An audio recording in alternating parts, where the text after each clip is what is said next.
Hi friends, welcome back to my channel. இன்னைக்கு வீடியோவில் ஒரு செம்ம க்ரீமியான பால்கோவா ரெசிபி எப்படி செய்யலான்றதை பார்க்க போகிறோம். இந்த சேனலில் இப்போ தான் நீங்கள் ஃபஸ்ட் டைம் பார்க்குறீங்கன்னா அந்த சேனலுக்கு சப்ஸ்கிரைப் பண்ணுங்கள். வாங்க எப்படி செய்யலான்னு பார்க்கலாம். பால்கோவா செய்கிறதுக்கு இது போல் நல்லா அகலமான பேனாக எடுத்துக்கோங்க. ஸோ அகலமான பேனாக இருந்ததால் சீக்கிரமாக பால் வந்து சுண்டி வருன்றதுக்காக அகலமாக எடுத்துக்கணும். நான்ஸ்டிக்காக இருந்தால் இன்னும் பெட்டராக இருக்கும். அதே போல் அதோட கரண்டியும், அதாவது பேனும் கரண்டியும் ரொம்ப நல்லா க்ளீனாக இருக்கணும். இல்லைன்னா அது வந்து திரிஞ்சு போகிறதுக்கான வாய்ப்பு நிறைய இருக்குது. இந்த கோவா செய்கிறதுக்கு நான் 1.5 லிட்டர் பால் எடுத்திருக்கேன். இது வந்து நல்லா ஃபுல் ஃபேட் மில்க் தான். ஸோ அதை ஃபஸ்ட் நம்ம பேனில் ஆட் பண்ணிவிட்டு அதுக்கப்புறமா கேஸ் ஆன் பண்ணிக்கலாம். ஃபஸ்ட்டு பால் பொங்கி வர வரைக்கும் அது போல் லைட்டாக ஒரு டைம் மிக்ஸ் பண்ணி விட்டுக்கலாம். பால் பொங்கினதுக்கப்புறமா நம்ம கை விடாமல் கிண்டிகிட்டே இருக்கணும். ஏன்னா அகலமாக இருக்கிறதுனால ஹைட்டு வந்து இருக்காது. ஸோ பால் வந்து டக்குன்னு சீக்கிரமாக பொங்கி வெளியே வந்துடும்.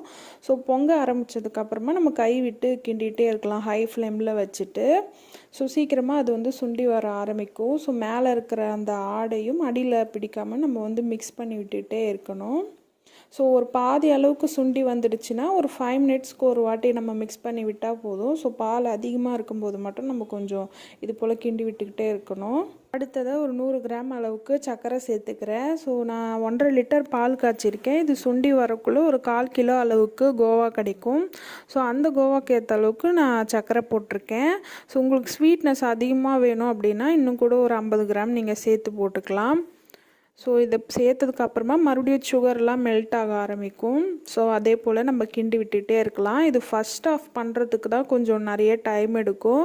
பட் பாதி அளவுக்கு சுண்டி கொஞ்சம் திக்காக வந்துடுச்சுன்னா அதுக்கப்புறம் ஒரு 10-15 மினிட்ஸ்க்குள்ளேயே அது வந்து கோவா ஈஸியாக சுருண்டு வந்துடும். ஸோ இதே போல் நம்ம கிண்டி விட்டுகிட்டே இருக்கலாம்.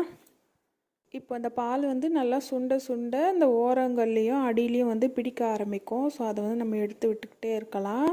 ஸோ இந்த அளவுக்கு கொஞ்சம் க்ரீமியாக வந்ததுக்கப்புறமா இதில் ஒரு 1/4 டேபிள் ஸ்பூன் அளவுக்கு நான் ஏலக்காய் தூள் சேர்த்துக்கிறேன். இது கூடவே நீங்கள் விருப்பப்பட்டீங்கன்னா குங்குமப்பூ சேர்த்துக்கலாம். அது பார்க்குறதுக்கு இன்னுமே ரிச்சாகவும் ஃப்ளேவர்ஃபுல்லாகவும் இருக்கும்.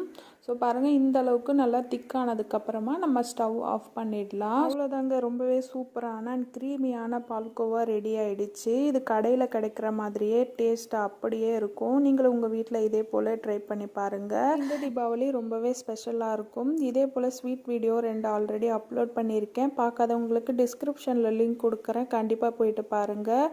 இன்னொரு வீடியோவில் பார்க்கலாம். தேங்க்ஸ் ஃபார் வாட்சிங்.